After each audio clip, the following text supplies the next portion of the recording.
ఓం మహాగణాధిపతయే నమః. ఓం గురుభ్యో నమః. ఓం శ్రీమాత్రే నమః.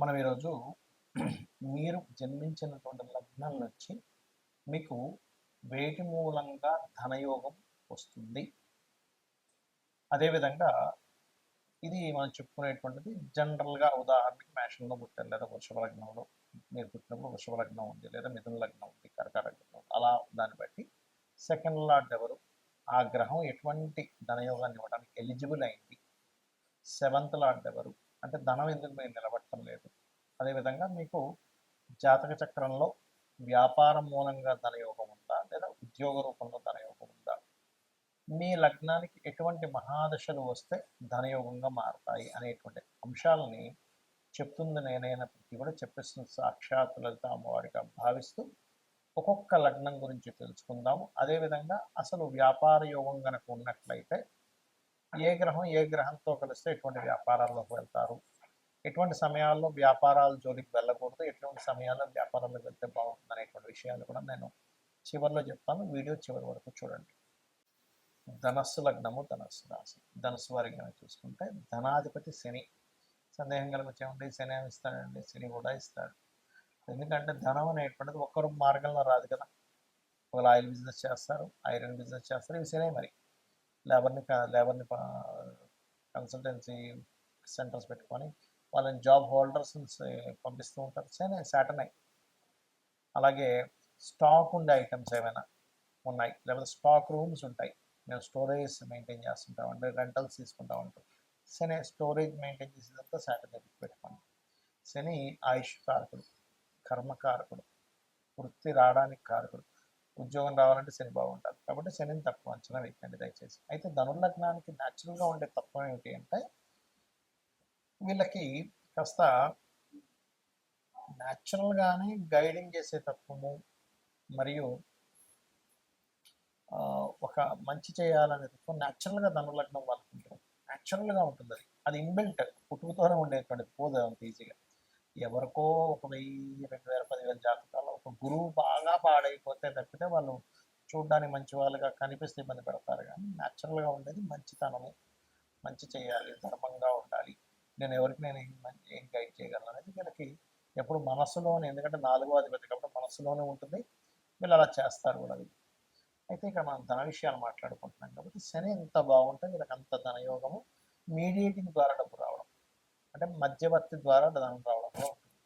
ఎందుకంటే వీళ్ళకి శని ధనాన్ని కారకుడైతే సప్తమాధిపతి బుధుడు ధనం నిలబడడానికి కారకుడు. ధనం ఎలా ఉంటుంది, ధనం ఎలా వినియోగం ఉంటుంది చెప్పడానికి కారకుడవుతాడు.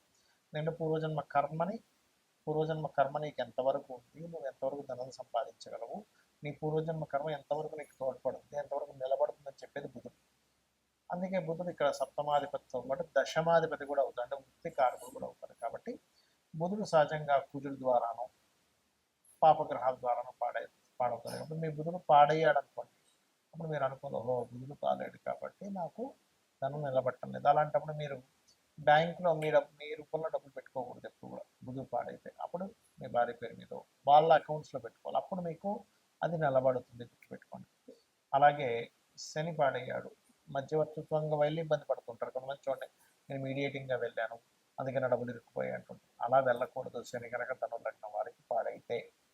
ఇక మరొక విషయం ఏంటంటే ఇక్కడ ఈ యొక్క ధనుర్లగ్నం వారికి ఫైనాన్షియల్ ఇంకా బాగా గ్రోత్ రావాలి అంటే మీరు ఓం అనాకలిత సాదృశ్య చూక శ్రీ విరాజితాయ నమః ప్లస్ దాంతోపాటు కలిపి ఓం సంపత్కరీ సమారూఢ సిద్ధుర బ్రజ సేవితాయ నమః అనే నామస్మరణ చేయండి, అన్ని విధాలు బాగుంటుంది.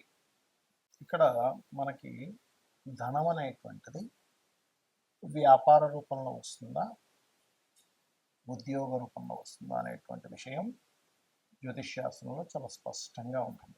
అది ఎలా తెలుసుకోవాలి అంటే స్వేచ్ఛాయోగము అని ఉంటుంది. అంటే శని కేతువులు కలిసి ఉంటే దాన్ని స్వేచ్ఛాయోగము. అది జన్మజాతకంలో 159 యాక్సెస్లో ఉండొచ్చు, లేనట్లయితే రాశిచక్రంలో ఒకే దగ్గర కలిసి ఉండి, లేదా ఒక్కొక్కసారి ఒకే రాశి సంబంధాలు అంటారంటే అది తక్కువగా పనిచేస్తుంది. అంటే వృషభం, తుల చూడడానికి షష్టాష్టకాల్లో ఉన్నప్పటికీ, అదేవిధంగా మేషము, వృశ్చికము, మకరము, కుంభము, ధనస్సు, మీనము, మిథునము, కన్య, కర్కాటక సింహ రాశుల్లో ఉంటే కూడా అది కొంత కనెక్టివిటీ ఉంటుంది. అయితే 1, 5 అండ్ యాక్సెస్లో కలిసినప్పుడు స్వేచ్ఛాయోగం. అప్పుడు అలాంటి వారికి ఏంటంటే ఉద్యోగం మీద ఇంట్రెస్ట్ ఉండదు, వ్యాపారం చేయాలనేది ఉంటుంది. కాకపోతే ఈ కాంబినేషన్ ఉన్నప్పుడు కొన్ని ఆటంకాలు కూడా లైఫ్లో జరుగుతాయి. దీన్ని ఫస్ట్ మీరు బ్రేక్ చేయాలి. ఏ ఉద్యోగంలో అయినా వ్యాపారంలో అయినా కలిసి రావాలంటే ఏం చేయాలి? దానికంటే వెంకటేశ్వర స్వామి ఆరాధన చేయడం కంటే మరొకటి లేదు. లేదండి గణపతి ఆరాధన చేస్తాం, చేయండి, తప్పేం కాదు. ఇది మెయిన్. రెండవది ఏంటంటే మీ పర్సనల్ చార్ట్లో అసలు వ్యాపార యోగం ఉంటే లేదా ఉద్యోగ యోగం ఉంటే ఎలా ఉందో తెలుసుకోండి. ఉద్యోగ యోగం ఉంది, వ్యాపార యోగం లేదు. అలాంటప్పుడు కొంతమందికి ఉద్యోగం ఇక్కడ ఉండి మీరు పుట్టిన ప్రదేశము, మీరు పెరిగిన ప్రదేశము, మీరు చదువుకున్న ప్రదేశాల్లో రాదు. ఒక్కోసారి ఎందుకు రాదు అంటే వారికి 2, 12 అది కొన్ని యోగాల్లో అది మంచి యోగం కాదని చెప్పారు. కానీ ఇప్పుడున్నటువంటి సమాజంలో అందరూ విదేశాలకు సంపాదించుకునేటువంటి రోజులు మనకు నడుస్తున్నాయి. కాబట్టి సర్వసాధారణంగా 2, 12 అంటే విదేశీ ధనయోగంగా మారింది. కాబట్టి 2, 12 కాంబినేషన్ ఉన్నట్టు 2వ, 12వ అధిపతి కలిసి ఆ పోర్ట్ఫోలియోలు కనుక బలంగా ఉండి ధనయోగం బలంగా ఉంటే వీళ్ళు విదేశాలకు వెళ్ళడం ద్వారా సెటిల్ అవుతారు, కానీ దగ్గరగా సెటిల్ అవుతారు. ఎందుకంటే విదేశాలకు వెళ్ళేంత స్తోమత లేదు, మరి ఎలాగా అనుకునేటువంటి వారు ఉన్న స్టేట్ మారడం, ఉన్న ప్రదేశం మారితే అప్పుడు మీకు బాగుంటుంది. అదేవిధంగా 9, 10 కాంబినేషన్ ఉంది, టీచింగ్ జాబ్స్లోకి వెళ్ళడం. అలా మీకు ఎప్పుడైనా సరే ఒక ఏజ్లోనే అంటే ఒక 9th, 10th ఈ ఏజ్లో ఉన్నప్పుడు ఇంకా చిన్నప్పుడే కూడా మీరు కనుక జాతకం చూసుకొని జనరల్గా జ్ఞానాన్ని పెంచుకోవడానికి చదువుకునే చదువులు వేరు. మీరు ఫలానా ప్రొఫెషన్ తీసుకుంటాను అన్నప్పుడు దానిలో ధనయోగం ఉందా లేదా అన్నప్పుడు మీ ధనాధిపతి ఏ ప్రొఫెషన్ కనెక్ట్ అయి ఉన్నాడో తెలుసుకోవాలి. అప్పుడు మీకు ఇప్పుడు ఉదాహరణకి కుజుడితో సంబంధాలు కలిగి ఉన్నాడు, అప్పుడు ఐపీఎస్, ఐఏఎస్, మన ఏదైతే మనకి చూడండి పోలీస్ డిపార్ట్మెంట్ ఇట్లాంటి వాటిల్లోకి వెళ్తే మీకు కెరియర్ అనేది బాగుంటుంది. లేదా దశమాధిపతి ఎలా ఉన్నాడు, లేదా D10 చార్ట్, దశాంశ చక్రము అంటారు. ఆ యొక్క D10 చార్ట్లో దశాంశ చక్రంలో ఈ దశమాధిపతి ఏ గ్రహంతో బలంగా ఉన్నాడు అది ఇన్ డీటెయిల్డ్గా చూసేది. అంటే టైం ఎక్కడ కూడా తప్పు ఉండకూడదు. పర్ఫెక్ట్ టైం ఉన్న వాళ్ళకి మాత్రమే వర్గ చక్రాల్లోకి వెళ్ళాలి. ఈ రకంగా చూసుకోవాలి. అంటే మొట్టమొదటిగా మీకు ఇక్కడ ఉందా, విదేశాల్లో ఉందా, లేదా ఉన్న ఊరు మాత్రమే ఉందా. ఇంకోటి ఏంటి, కొంతమందికి కొంత అంటే మొట్టమొదటి ఒక 2-3 సంవత్సరాల కొంత డిస్టర్బెన్స్ ఉంటుంది. వెంటనే వాళ్ళు ఏం చేస్తారంటే అయ్యో నాకు ఉద్యోగం రావట్లేదు అని అనుకుంటారు. అలా కాదు, ఆ పర్టికులర్గా ఆ డిస్టర్బెన్స్ ఉన్నప్పుడు ఉండే మహాదశ అంతర్దశకు దానం ఇచ్చుకుంటే అది క్లియర్ అయిపోయిందంటే 2-3 సంవత్సరాల తర్వాత ఆ వ్యక్తి చాలా టాప్ పొజిషన్లోకి వెళ్ళే టైం కూడా వస్తుంది. ఒక్కోసారి అది చెక్ చేసుకోవాలి. ఇక వ్యాపారం గురించి చూద్దాం. ఎంత వ్యాపారం చేస్తున్నానో కలిసి రావట్లేదు, ఎన్ని వ్యాపారాలు చేస్తున్నా కలిసి రావట్లేదు అంటే మొట్టమొదటిది మీరు ఎంచుకున్న వ్యాపారం మీకు సరైనటువంటిది కాదు. ఇది ప్రధానంగా గుర్తుపెట్టుకోండి. మీరు ఎంచుకున్నది సరైనటువంటిది కాదు. ఎందులో ధనం రావాలో అందులో వెళ్ళకుండా రివర్స్లో వెళ్తున్నారని అర్థం. మరి దీన్ని వ్యాపార యోగం ఉందా లేదా మొట్టమొదటిగా మనం చెక్ చేసుకోవాలంటే వ్యాపార కారకుడు అంటారు బుధుడు. ఆ బుధుడు మీ జన్మజాతకంలో ఎలా ఉన్నాడు, పాపకత్తెల్లో ఉన్నాడా, ఎన్ని వ్యాపారాలు చేసినా మీకు ఏదో కొంతకాలం కలిసి వచ్చినట్టుగా వస్తుంది, తర్వాత నష్టపోతుంటారు, మళ్ళీ అప్పులు చేస్తారు, మళ్ళీ వాటిని తీర్చుకుంటూ ఉంటారు, అలా ముఖ్యమైన జపతులు ఇలా నడుస్తూ ఉంటారు. అలా కాదండి, బుధుడు చాలా బాగున్నాడు, ధనాధిపతి బాగున్నాడు, లాభాధిపతి బాగున్నాడు, ఆలోచన స్థానం కారకుడు బాగున్నాడు, సప్తమాధిపతి బాగున్నాడు, అప్పుడు ఖచ్చితంగా బాగుంటుంది. అంటే ఏమిటి, ఇక్కడ మీ జన్మజాతకంలో కనుక సప్తమాధిపతి బాగుంటే పార్ట్నర్షిప్స్ ద్వారా మీరు వ్యాపారాలు యోగిస్తాయి. అలా కాదండి, వ్యాపార కారకుడు బుధుడు లేదా ధనాధిపతి ఏ గ్రహంతో కలిసి ఉన్నాడో చూసుకోండి. ఉదాహరణకి వరుసగా ఒక్కొక్క గ్రహాన్ని తీసుకుంటే మీకు రవి గ్రహంతో కలిసి ఉన్నాడు, మెడికల్ ఆరోగ్యాన్ని ఇచ్చే దాంట్లో బాగా కలిసి వస్తుంది. మెడికల్ షాప్ కావచ్చు, హాస్పిటల్స్ కావచ్చు, మెడికల్ రిలేటెడ్ ఆరోగ్యాన్ని ఇచ్చేటువంటి న్యూట్రిషన్స్ కావచ్చు, మీరు చేసేటువంటి ఏ వ్యాపారమైన ఆరోగ్యానికి సంబంధించింది ఖచ్చితంగా బాగుంటుంది. చంద్రుడితో కలిసి ఉన్నాడు, టూర్స్ అండ్ ట్రావెల్స్, అయితే ఇక్కడ శుక్రుడు కూడా బాగుంటాలి. టూర్స్ అండ్ ట్రావెల్స్ లేనట్లయితే ఫుడ్ రిలేటెడ్ బిజినెస్లు, మెడిటేషన్ సెంటర్స్, ఆహ్లాదాన్ని కలిగించేటువంటిది, బట్టల షాపులు, ఇవన్నీ కూడా బాగుంటాయి. కుజుడితో కలిసి ఉన్నాడు, అలాంటప్పుడు ఏంటి సెక్యూరిటీ సర్వీసెస్ లేదా పెద్ద పెద్ద మిషనరీస్ లేదా అగ్నికి సంబంధించిన గ్యాస్ రిలేటెడ్ అంటే ఏదైనా సరే మిషనరీ పవర్ రిలేటెడ్ సంబంధించిన బాగుంటాయి. ఈ పవర్ రిలేటెడ్ సంబంధించిన దాంట్లో రవి గన కనెక్టివిటీ అయితే అప్పుడు ఏమవుతుందంటే సోలార్ ఎనర్జీస్ లాంటివి వాటి ద్వారా డబ్బులు వస్తాయి. మరి బుధుడే అయ్యాడండి మీడియేటింగ్, మార్కెటింగ్, డిజిటల్ మార్కెటింగ్, అడ్వర్టైజ్మెంట్లు ఇట్లాంటి వాటి ద్వారా వస్తుంది.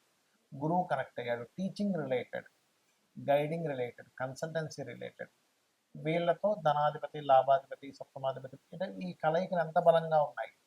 మంచి నీచభంగ రాజయోగం ఉంది, అద్భుతమైన స్టేజ్కి వెళ్తారు. లేదంటే అంత పెద్దగా లేదంటే చిన్న వ్యాపారం ఏదో చేస్తూ బతుకుతారు. ఎందుకంటే వ్యాపారం అనేది రోజుకి ఒక 500,000 రూపాయలు సంపాదించేది వ్యాపారమే అవుతుంది.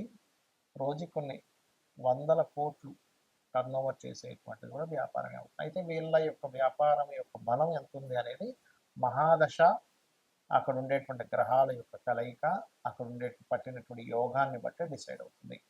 ఇక అదేవిధంగా శుక్రుడు కనెక్టెడ్, అందము, ఫ్యాషను, బ్యూటీ రిలేటెడ్ సంబంధించినవి, స్త్రీలకు సంబంధించినవన్నీ శుక్రుడు.